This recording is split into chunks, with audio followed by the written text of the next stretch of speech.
తెలంగాణ వీరనారి చాకలి ఐలమ్మ జయంతి సందర్భంగా ఆదిలాబాద్ జిల్లా కేంద్రంలోని రిమ్స్ ఆసుపత్రి ఎదుట గల చాకలి ఐలమ్మ విగ్రహానికి Congress party Adilabad parliament incharge Atram Sugunakka booth నియోజకవర్గ ఇన్ఛార్జ్ జాడి గజేందర్తో కలిసి తెలంగాణ కిసాన్ కాంగ్రెస్ రాష్ట్ర ప్రధాన కార్యదర్శి బొరంజు శ్రీకాంత్ రెడ్డి పూలమాలలు వేసి ఘనంగా నివాళులర్పించారు. సందర్భంగా ఐలమ్మ చేస్తున్న సేవలను గుర్తు చేసుకున్నారు. ఈ సందర్భంగా శ్రీకాంత్ రెడ్డి మాట్లాడుతూ సబండ వర్గాల ఆత్మ గౌరవానికి మహిళా చైతన్యానికి చాకలి ఐలమ్మ ప్రతీక అన్నారు.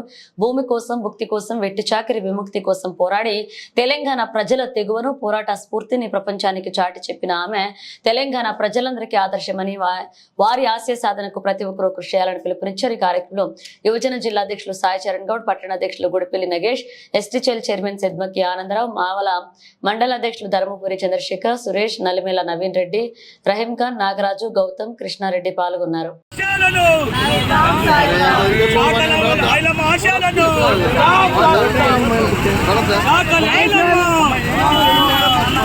చాకలి ఐలమ్మ